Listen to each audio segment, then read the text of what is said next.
Chapter 11. This isn't what it looks like, I swear. Me. Coming back from Chastity Payton's house, I was worried that when we pulled into the Venus Flytrap parking lot, we'd find Ted Knoll waiting for us again. He wasn't. Instead, it was Detective Bowman. He stepped out of his cop SUV and met us at the foot of the stairs. His young partner stayed in the car. As I approached, I said, "Are you here to give us our reward for finding the girl?"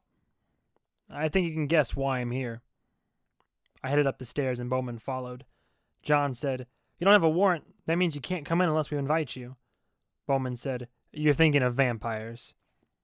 He walked into the apartment after us, shaking rainwater off of his jacket. I said, "So, I take it you've heard from Mr. Knoll." "Actually, I had a long conversation with Maggie." "Where were you last night between the hours of 2 and 3 a.m.? "Asleep, in my apartment." "Anybody that can verify that?" Amy said, "I can." I said, "No, she can't. She was at work." "I came home at 3. Night lunch. You were asleep." "Anyway, then I woke up in the pre-dawn hours because you needed me to do your job for you. Remember that? You gave me the finger and drove merrily into the night. Then we solved your case.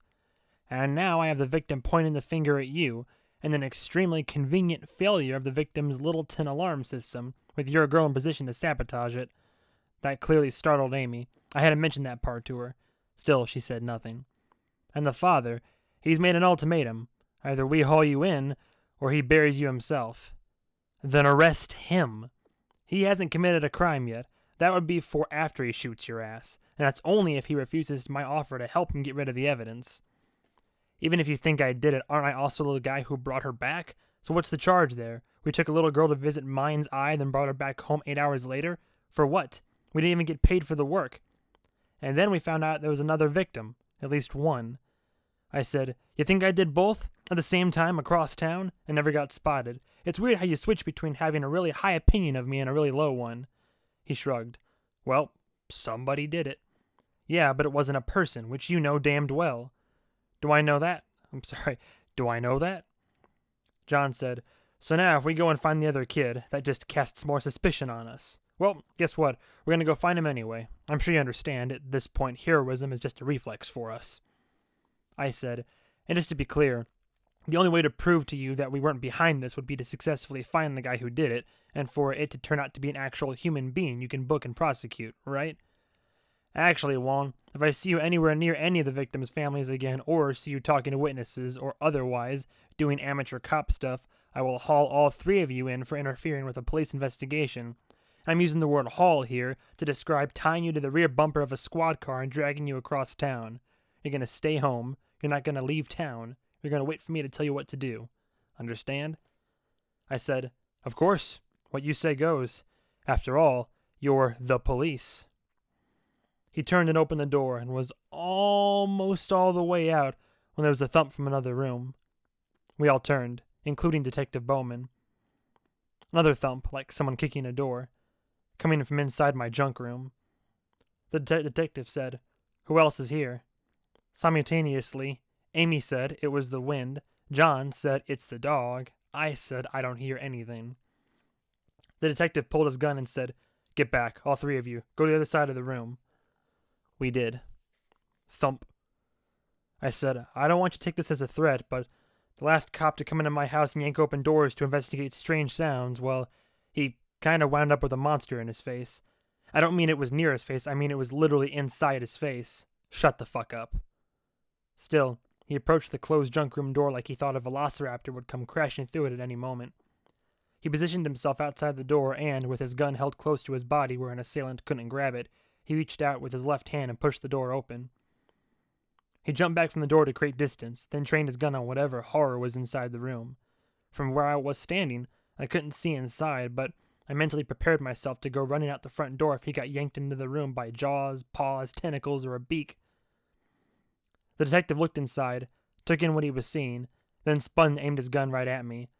"Get down! Get on the floor, all 3 of you!" "What is it?" "Get down!" We obeyed, the 3 of us exchanging looks. I had already pretty much guessed what he had found in there. Amy seemed quite sure she knew.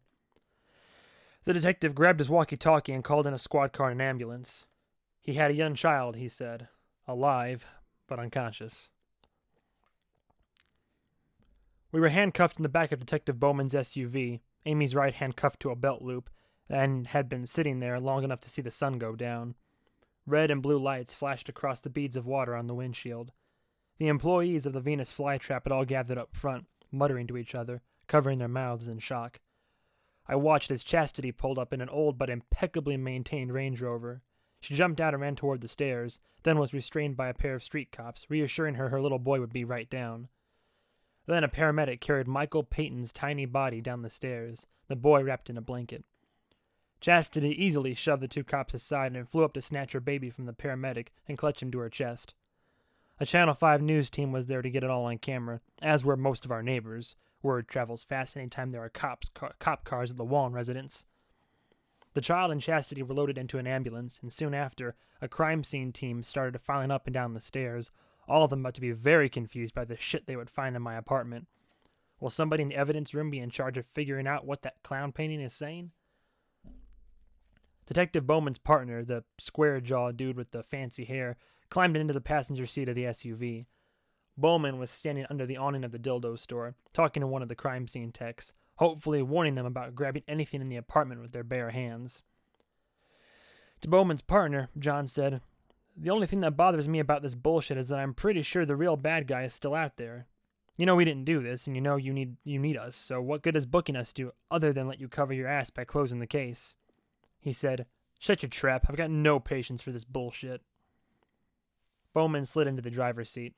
As we pulled out of the parking lot, I said to him, "Will you just listen to us? You know this isn't going to trial. This stuff never goes to trial. The prosecutor probably will look these cases over, shakes his head, and pours herself a stiff drink while figuring out how to explain to the press why she dropped the charges. Every time." Amy said, "Guys, he's not taking us to the police station." Bowman glanced back at us and said, "She's right. Got a new procedure these days." He drove us south, past some cornfields and around the scrapyard, where we'd seen the guy hunting the bat mantis on Chastity's video. We turned into the lot of a large building that had been a farm supply store years ago, but had apparently been renovated and reopened under new management. The only marking was a nondescript sign at the entrance of the parking lot declaring it the IAEEAI Lab and Wellness Center. Sitting in the parking lot were several trucks, the kind of flat-back military vehicles that you see around Undisclosed now and again, and that you generally pretend you didn't see. I'm not sure how many members of this shadowy organization John and I have killed over the years. This is partly because I'm not sure which of their employees were ever actually alive, and partly because I'm never clear if it's the same organization from one time to the next. Do you have that one corner in your town that's a different restaurant every 2 years? A burrito shop, then a Chinese place, then a Pop-Tart buffet? Because nobody can ever make it work, but they keep trying anyway? Well, it's kind of like that, only instead of trying to squeeze a profit from a shitty location with no parking, they're trying to control vast, dark energies they barely understand. And instead of skipping town once the lease runs out, they suffer screaming, spurting deaths that are but a warm-up for the unending frenzy of ravenous jaws that await them beyond the veil. But hey, maybe it'll work next time, guys. John and I had once dedicated ourselves to investigating the origins and power structure of this group, a task that we diligently pursued for more than 20 minutes while waiting for a pizza delivery to arrive. A Google search found sites full of animated GIFs tracing it all the way back to either an occult-obsessed 19th century billionaire, a 1961 Soviet military teleportation experiment, the Illuminati, or the International Jew. The pizza arrived before we could find out his name. Bowman's SUV rolled to a stop a short distance from the vehicles. That is, the completely dry vehicles, standing on completely dry pavement in the middle of a downpour, in a parking lot with no roof. I thought I could see raindrops splattering and bouncing off an invisible barrier overhead. I sighed. They apparently hadn't wanted to get wet. One of the trucks walked a dozen figures in hooded black cloaks, like the guys who had shown up at John's place a few weeks ago. Or maybe it was the exact same guys. Who knows? Under their robes, they were wearing modern body armor, and they were carrying bulky weapons with no obvious holes where bullets could come out. They all wore those droopy masks. At least I think they were masks. They formed a circle in the parking lot and started chanting and drawing on the pavement with what looked like vials of blood. Amy rolled her eyes and said, "Really?"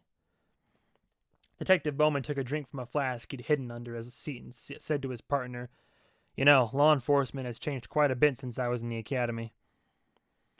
A ramp was extended from the back of one of the trucks, and a pair of normal-looking humans in business attire used a hand truck to roll down what looked like a huge, black, featureless casket.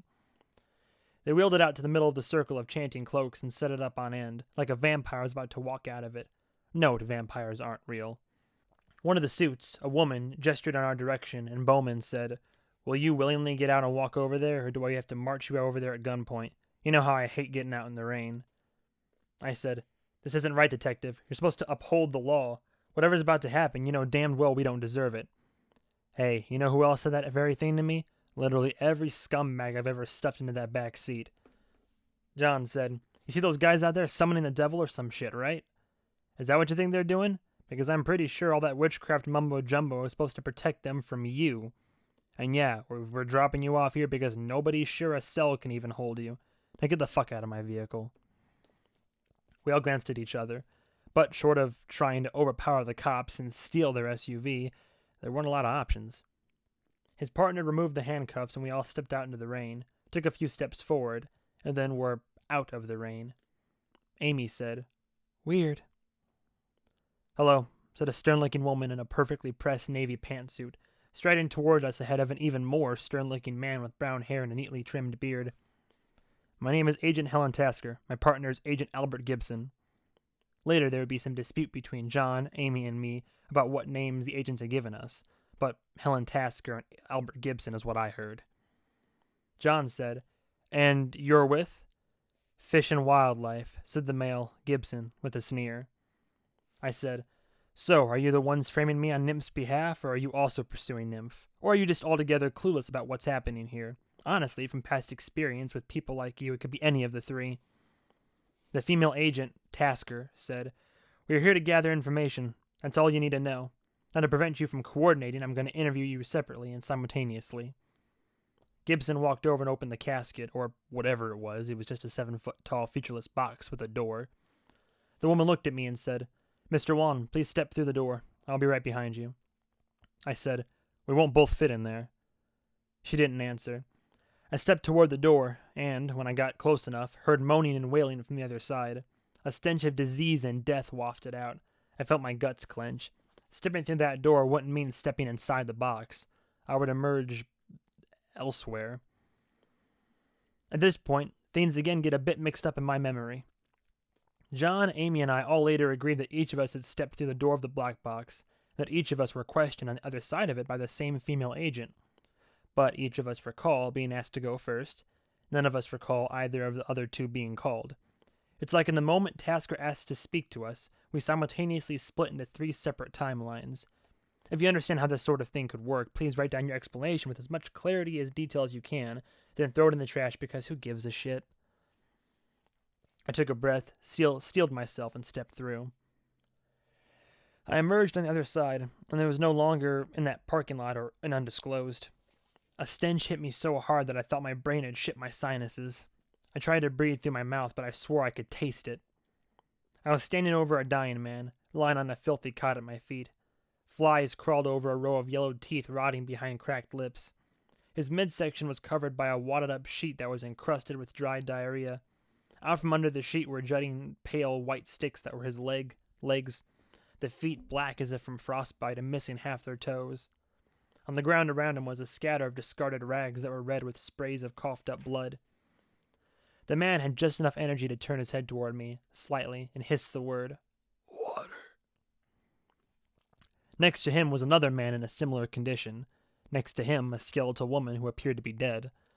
I was, it turned out, standing in between 2 rows of 50 or so such cots, each containing an afflicted victim. Beyond each row was another row just like it. The grass beneath my feet was well manicured and oddly artificial, astroturf. There were rows of seats looming over us, a football stadium. Between the cots I could make out a faded New England Patriots logo in the turf. I turned to find the door I'd stepped through, but saw only Agent Tasker. She said, "I'm sure this is a shock to you, but you understand we had to take precautions." "Where are we exactly? There's no plague in our Boston, right? This is the future or something? An alternate timeline?" What matters is that you cannot get back home until we reopen that door. To prevent your escape, we simply took you to a world into which you would presumably not wish to flee. You're going to answer a few questions for us. And then what? That depends on your answers, but don't bother lying or I'll know. In exchange, I will also not lie to you. The dying man next to me hissed, "Water." I said, "I assume we're going some place away from the, pestilence to conduct the interrogation. I'd prefer not to catch what these people have. In this world, you're never away from it. Your friend asked who we work for, and I am sure you're wondering the same." I said, "Not really. People like you come to town in your suits. You poke around, try to look smart, asking questions like you think you're even capable of understanding the answers. Sometimes you act like you're the government, sometimes private. But I suspect none of you even know where your funding comes from. That doesn't matter. It's all the same. I'm guessing it always starts with some powerful people behind the scenes catching wind of what's going on here, and they come rolling in to, I don't know, try to take advantage of it somehow, try to harness the dark energies, to find a way to profit from them. Then it all falls apart and you pick up and leave. The rest of us go back to our weird little lives and try to muddle through. That cycle has probably been repeating itself since before this town was a town. Our organization is known as Non-Natural Organism Neutralization.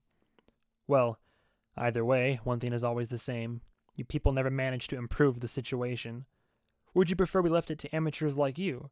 Your dossier says you were once seen punting a severed head across your yard while naked.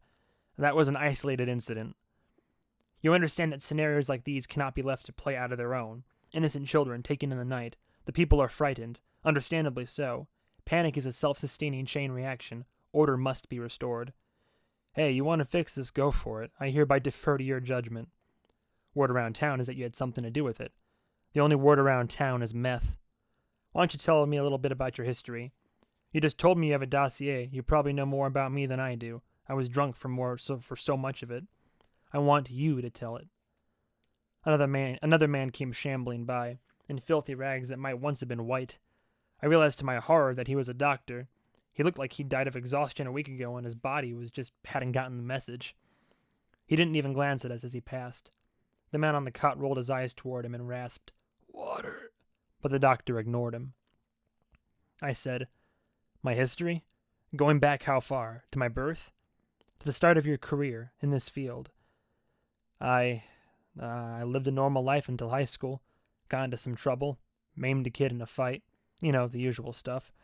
Went to a party, and there was a drug going around there. Everybody who took it had weird shit happen to them.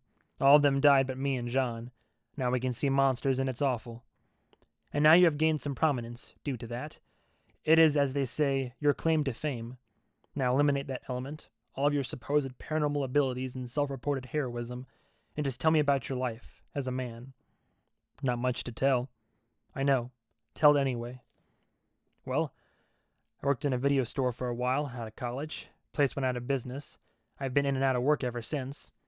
Amy supports you. Financially, I mean. We get by. Because Amy supports you. We help each other. What does this have to do with anything? She has no family. Is that a question? Her parents were killed in a car accident. Yes, when she was 13 or 14, around there. You're certain? I wasn't there. Why would she lie? Who's saying she is? The guy at my feet asked for water again. I turned away from him and looked instead at the victim in the next row. He was moaning, and one hand was absently scratching at his belly. He'd been at it for a while, it seemed, because he had scratched all the way through the skin, then through the fat, and then through the muscle, creating a ragged hole next to his navel. A loop of small intestine had flopped out like a pale worm. Flies were swarming over it. I quickly turned away, focusing my gaze into the empty bleachers. My stomach was roiling from the stench. I swore it was seeping into my pores. Agent Tasker said, "That's the same car accident in which she lost her hand." "Yep. Can we please leave?" Her older brother acted as her guardian after that. She paused. But I said nothing because it wasn't a question. From somewhere a few cots away, a child started screeching. And what became of him? You know what. Do I? He died under mysterious circumstances. But not mysterious to you. You were there.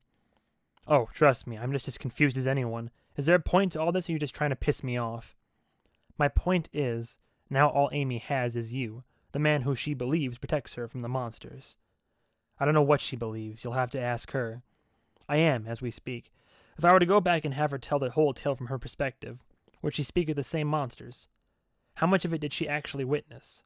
How much of what she saw was seen in moments of panic in the darkness?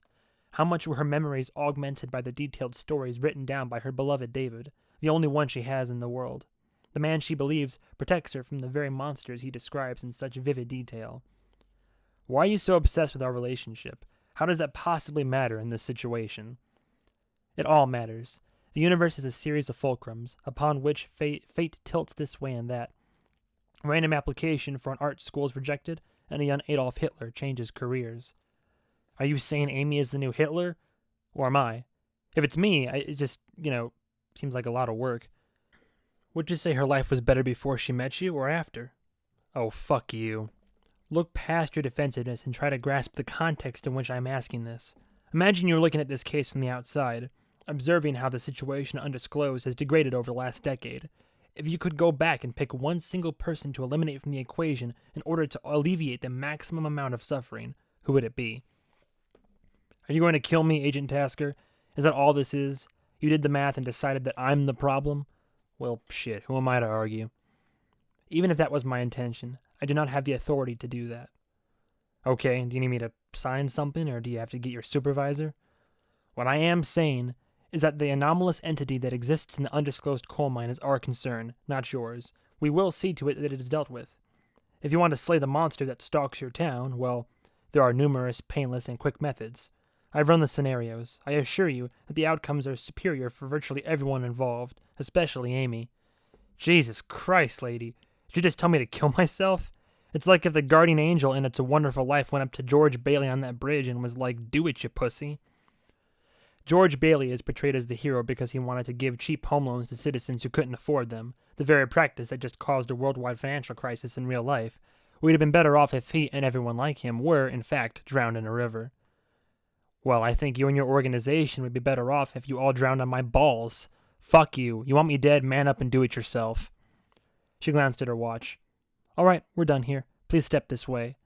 We are? You didn't even ask me about the case. Hey. Amy. Hello, said a stern-looking woman in a perfectly pressed navy pantsuit, striding across the parking lot next to an even more sternly-looking man with brown hair and a neatly trimmed beard. My name is Agent Emily Wyatt. My partner is Agent York Morgan. To prevent you from coordinating, we are going to interview you separately and simultaneously. The man opened the door to the device that to Amy looked like a big black refrigerator from the future. The woman gestured to Amy and said, "Miss Sullivan, please step through the door. I will be right behind you." Amy did as asked, and when she saw what lay beyond the door, she clapped her hand over her mouth and just stood there, in shock. Rows and rows of dying people, on stretchers, covered in rags. Where are we? What's wrong with these people? Agent Wyatt shrugged. It's always an apocalypse somewhere. It's a world into which you do not want to escape. That's all you need to know. There's a plague or something? Is it worldwide? What you're seeing here is the work of a perfect bioweapon, one that quickly got out of control. Perfect meaning it killed everyone. Perfect in the sense that it didn't. A corpse requires no further care or resources, so inflicting quick death is not the most efficient way to cripple an enemy. Instead, they develop a pathogen that would incapacitate a person within hours, rendering them unable to fight or work, requiring around-the-clock care, and leaving them in that state indefinitely. And I mean decades, racked with pain, muscles seizing, unable to do anything but lie there and writhe as they rot from the outside in, all while even the brain and vital organs fully functional, until someone finally comes along and puts them out of their misery, using the enemy's sympathy against them. That's awful. Miss Sullivan, I need you to focus. Do you understand the gravity of the situation you and David have found yourselves in? Are you seriously asking me that? Do you have any idea what we've been through? Do you? What I'm asking, is David candid about what he does, about what he is? Amy started to answer, but the man at her feet said, "Water," and she turned and kneeled down over him. She said, "Find some water." Miss Sullivan, we're not here to intervene, and Amy got up and scanned the area around her, trying to find a nurse or someone who looked like an authority figure. "Hey, somebody! This man needs water!" You're looking at the final stages of a worldwide pandemic. The system has collapsed. Supplies have dried up. These people have been abandoned here. In 20 years, this version of Earth will be ruled by cockroaches, yet another world in which the bugs have won. That's not our concern today. Miss Sullivan, I suspect that David has not been completely honest about... I'm not saying another word until you get this man some water. The agent had to look like she was entertaining a series of murderous fantasies, but ultimately decided it was easier just to comply. She reopened the doorway, which appeared right there on the turf, standing freely, and yelled for someone to get her a bottle of water. A moment later, she handed Amy a bottle of Fiji water, a ridiculous brand drank by rich people, and Amy trickled a little into the mouth of the dying man. He sputtered and coughed, then closed his eyes and went back to sleep, or passed out. No, thank you, no expression of relief, just some dim awareness from deep down in the dark caverns of his misery that one part of him felt a little better. Amy looked up at Agent Wyatt and said, "Thank you." She shrugged. "It hardly matters here." "It all matters. You're not the cops, so you know that what happened with those kids is the work of something bigger than me, or David, or some random creeper around town. So are you here to help us, or stop it, or to get in our way? You buy into David's mythology, monsters and ghosts and demons, and that you're some kind of a select group of chosen ones who are humanity's last hope." "And nobody's ever called us that. I just try to help whoever's in front of me. That's enough to keep me super busy." "But you believe the kidnappings are the work of some kind of paranormal entity, a monster, one that only you can stop." "You go read up on monsters and you know what you find? Every culture has the same ones, even civilizations who never talk to each other. Every culture has demons and vampires and stories of people who turn into animals. They all just put their own little spin on it. In Europe, it's werewolves. In Asia, it's were-bears. In Central America, they're were-jaguars. But it's all the same because it's all for the same reason." "Because they're real, you mean?" "No, because it's all just an excuse for people to kill each other. Your kids get attacked by wolves. There's no way to get revenge on the wolves, so you blame the village weirdo. I saw that guy turn into a wolf. All the legends can be traced back to something like that. People needing a scapegoat. They found old skeletons with stakes through their rib cages where the villagers went crazy and stabbed some poor dude because they decided he was a vampire, when he was probably just an insomniac with anemia. Witches, they were just any elderly woman in the village who never got married. The men decided they were old and ugly and worthless, and so they blamed them for every disease and bad batch of crops. Just burned them alive. No family to come to their defense. They didn't have witch hunts because they believed in witches. They believed in witches so they could have witch hunts." "You think that's why we're here? To carry out a witch hunt?" "I think you're here for the same reason as the witch hunters. To lay blame for something you can't understand." "So if you ran into what others called a monster, you would show it mercy? Protect it? Become its friend?" "Yep, probably." "Even if it put the world in danger? This is not a hypothetical. I need you to understand what I'm saying. There are entities out there who will use your pity to their advantage. Look around you." Amy sighed and surveyed the rows of afflicted moaning around her. "Yes, Agent Wyatt, clearly the problem with the world is that we humans are just too darned merciful. Are you going to ask me questions about the actual case?" "I already have. Step back through the door, please." John. "Hello," purred the woman in the form-fitting suit and skirt, sauntering toward John along with a tanned Latino man with a beard and designer sunglasses. "My name is Agent Jocelyn Pusnedo. My partner is Agent Sax Coxman. To prevent you from coordinating, we are going to interview you separately and simultaneously."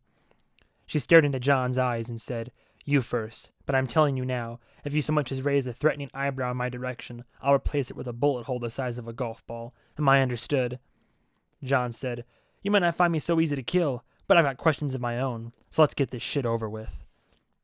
John stepped through, saw the arena full of diseased humanity, and lit a cigarette. The place smelled like a stew made from cabbage and zombie scrotums. "So in this dimension, this is their national sport? They line up all these sick people and fans buy tickets to come see which ones die first? Disgusting." "Shut up," said Agent Pusnedo. "Hold still." She ran a wand up and down John's body, as if searching for hidden weapons. When it passed over his crotch, it let out a threatening buzz. John said, "Your machine is broken. There's no metal in there. Not yet." "It doesn't detect metal," she said, glancing at his groin. "It detects danger. Now, we know your friend is behind the disappearance of those kids. The only reason we haven't shackled him and thrown him into a deep, dark place is that we're also sure he's but one piece of the puzzle. Either he's working in conjunction with something or on its behalf. And also, you're not sure if he can be shackled." She didn't respond, but John knew it was true. John said, you think what you think purely because they want you to think it. You dance and right along to their tune, like those dancing cats they have in Japan. I have literally never heard of. All these signs point to Dave only because the thing behind this wants you to go after him. Amy, too. All that stuff about the security cameras, they want us out of the picture, and are using you as a tool. The man on the cot nearby whispered something. John leaned close enough to hear the man say, "Kill me." The woman said, "Your loyalty to your friends is admirable, but the day is coming when you are going to have to make a terrible decision. Will you?" The man on the cot started screaming. Something was writhing in his abdomen, thrashing under the skin, trying to tear its way out. There was a ripping sound, and out from the man's belly came a hideous creature, some horrific parasite having hatched inside him. It had teeth where its eyes should be, and where its teeth should be, more teeth. John looked around for a weapon and found a nearby flamethrower. He picked it up and unleashed a torrent of fire that consumed the parasite and host alike, the man screaming out his gratitude for having been put out of his misery. Soon, other parasites were hatching all around them, one disease-ridden victim after another, giving birth to their unholy offspring. John spun the flamethrower in an arc, setting everything in the vicinity ablaze.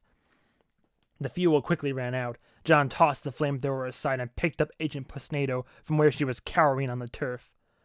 "Will I do what has to be done?" he asked, sneering at her. "What do you think? Now let's get the hell out of here. I'm thinking the Patriots aren't making the playoffs this year." John spotted where the portal had opened at the end of the row. He yanked the woman off her feet and hauled her toward the doorway, a horde of the skittering, dog-sized parasites in pursuit. John tossed the agent through the open portal and spun to face the onslaught. He snatched a switchblade from his ankle scabbard and stabbed a thrashing parasite as it launched itself at his face. John's entire shirt was ripped from his body. "Just come through and close the door," screamed Pusnado from the other side of the portal. "You can't kill them all. It doesn't matter." John slashed another of the parasites, then another. He glared at the woman over his shoulder and said, "It all matters." Me. I found myself back in the parking lot, standing next to John and Amy, facing the two agents and unsure if anything had actually happened. It didn't feel like we'd moved. The dozen cloaked figures who encircled us each had their strange weapons at the ready. I wondered if we ducked at the right moment if they would all just shoot each other. John looked around as if confused and said, "Did we, pass?" The female agent I knew as Tasker said, "If we allow you to leave this place, what will you do?" I said, Nothing whatsoever. Amy will go to work, I'll go home and masturbate, John will go to his place, feed his dog, and also masturbate, probably. You'll never hear from us again." "You are a practical yet unskilled liar. I know that you will continue to pursue a resolution in this case. We cannot allow you to do that." "But you already said you don't have permission to kill us." The male agent Gibson said, "It's believed by our superiors that you are surrounded by a blowback sphere." I said, "The last 3 syllables of that sentence were nonsense to me. They think any attempt to kill you will automatically recoil on us, an organization, via some unnatural means. I say it's bullshit, but it's above our pay grade." Actually, I thought, the people who are nice to us also meet with horrific misfortune. I think it's a proximity thing. John said, "What, like we're protected somehow? Like we've got a guardian angel or a force field?" Tasker said, "I assure you the forces shielding you are in no way angelic. If you are protected, it is only so you can carry out their will. Strings are pulled to clear the path wherever you go. Surely you've sensed that." I said, "Holy shit. I hate to see what my life would look like if it wasn't getting helped." "Exactly," said Tasker. "But while you cannot be harmed, there are alternatives available to us." She nodded at one of the cloaks. "Do you know what the weapons do?" I said, "No, but I've always been curious to find out." "On their current setting, they simply change your mind. I don't mean they convince you, I mean they change your mind completely. Forge new, somewhat random connections in your brain. They leave you perfectly healthy, but also completely unaware of who you are, how you got here, what you're fighting for. You won't know your name. You won't recognize each other. You will be wiped clean. Then each transported to separate locations with new identities. You will start your lives over as new people. You will no longer have any urge to interfere with the situation here, but will otherwise physically and psychologically healthy, and thus should not trigger this supposed dark sphere protection that surrounds you. The best of both worlds." Amy said, "You can't do that." Gibson said, "Hey babe, it's better than a bullet." "Put us together, just do that. If you wipe us, put us in the same house or the same town. Let us find each other again. Tasker said, We can't do that for obvious reasons. The goal isn't to have you spend 6 months reverse engineering your lives to wind up right back here. The goal is for you to start anew and never feel the compulsion. Don't worry, you won't miss David. You'll never know he was ever in your life. There'll be nothing to miss. It's like when they do surgery on an infant. They don't bother with anesthesia before they slice into its chest, as they know it will not recall the pain. Amy turned to me and said, I'll find you. Somehow. Tasker said, No, you will not. John said, This plan is idiotic. Supernatural shit is still going to show up at each of our doorsteps, and when it does, we're going to get on the internet and research it, and you know what we're going to find? Stories about us. The past will all come rushing back. Those internet searches will turn up nothing. Where you're going, those articles do not exist, because those events won't have happened. Oh, I said. When you said we would be relocated, you didn't mean we would be dumped off in Arkansas. You meant we're each going through the door. One at a time, each to a different world. John lit a cigarette and said, No, you'll have to kill us. No, I won't. It'll be like just waking up from a deep sleep. You won't feel any desire for revenge or even a faint sadness about what you lost. You will be curious about your amnesia, of course, but when you go searching for your old identity, there will be nothing to discover. Amy's arms were around me. She said, David, they can't do this. They can't. She'll be happier. John, now showing genuine alarm, said, So you take us out of the picture and the thing in the mind smashes its way out and starts impaling all of humanity on its million barbed penises? What then? Your people have to desperately track us down and beg for our help? Reprogram our brains back the way they were? Gibson said, Getting you out of the picture is our only hope for keeping the entity in the mind contained, asshole. I said, Yeah, I can actually see that. Tasker looked at John and said, You're considering running, maybe trying to take me hostage. Just remember, we choose where that door goes. You make this hard for us, and you'll wake up in a world where the sky is black and worms crawl out of your rationed meat. Go easy, and I'll send you someplace that's pretty much like this. John said, Do you have one where Tupac is still alive? Amy said, Give us a moment to say goodbye. And time to think, I thought. Tasker said, Again, what's the point of a goodbye that won't be recalled? Amy said, What's the point of all this explanation if it won't be remembered? Why didn't you just shoot us with your brain rays right off the bat? Isn't it obvious? This alleged invisible hand that protects you, I wanted to know if it wouldn't reach out to stop us at the moment of decision. It didn't. Now I have a busy night ahead, so... Tasker nodded to the nearest cloak. His sagging face had a gray rubber mustache, and he pointed a thing at me that looked like a robotic elephant's detachable dick. I recoiled. Amy threw herself in front of me, and John said, Wait! There was a pop, sounding like a gunshot echoing in the distance. I didn't feel any different. Then the cloak with the elephant dick gun slumped to his knees, black blood running freely from what was supposed to be his forehead. As he went down, he fired his weapon wildly, an impossibly bright blue light blasting forth and hitting Agent Gibson right in his face. Gibson got this weird look in his eyes. He blinked and took in what surrounded him, seeing first the three of us, who looked harmless enough, then the circle of ominous black cloaks with their alien arsenal. One of them stepped forward and raised its weapon at us, looking to finish the project begun by its colleague. Gibson's eyes went wild and instinct took over. He pulled a gun from a shoulder holster and in one reflexive motion put the cloaked thing down with a headshot. Tasker screamed, Drop it! And drew her own weapon on her rogue partner, but Agent Gibson, frantic over his inability to remember who the hell he was, had shifted into fight or flight mode. He spun, saw the gun pointed at him, and shot his fellow agent in the chest. Eyeballs swollen with panic, he turned and ran, firing in front of him to clear a path through the cloaks. John, Amy, and I followed. I was about to yell for somebody to steal one of the non-trucks, but the moment we ran off the parking lot and hit the road, Gibson turned and saw the three of us in tow. Interpreting this as pursuit, he raised the gun toward me and pulled the trigger. The man was blasted out of view by a Range Rover. It skidded to a stop in front of us, Chastity Payton at the wheel. Y'all get the fuck in here! We crammed ourselves into the back seat and she sped off into the night. There was a hunting rifle with a scope propped up on the front seat next to her. Chastity craned her head around and said, They following us? I said, I don't see headlights, but I don't think they use them. You killed both those dudes? May they find peace in the next world, but their own choices took them there. If your people dressed like that, you're on the wrong side. Amy said, Thank you. Don't thank me yet. The four of us, we're going to have a talk. And I'll tell you right now, I'm just about sick of this shit. John said, They're coming. There was a black truck behind us. No headlights, coming fast. Chastity hunched forward and stepped on the gas. She had a determined look in her eyes that kind of scared me. A "they'll never take me alive" look. We soon found our lane obstructed by a slow semi, barely managing the speed limit. Chastity swung to the left to pass and immediately was almost obliterated by an oncoming car that honked angrily as it flew by. The non-vehicle was growing in the rearview mirror. We reached an overpass, and Chastity swung out to the left lane and once again found oncoming headlights. Another semi. This time she didn't go back. She floored it, attempting to thread the needle. Everyone screamed. She cleared the truck on the right and yanked the wheel over a split second before the honking juggernaut went whooshing past. I swore I heard it scrape paint off the side mirror. The non-truck behind us had tried to follow. It smashed directly into the 18-wheeler we just avoided. Through the rear window I saw chaos. The truck's trailer jackknifing rolling across the overpass, cargo spraying down onto the roadway below. John said, "Jesus." "You see," said Chastity, "that's why you want the Range Rover. Jeep would have just tipped over doing that shit. Always got to be prepared. That's what I say."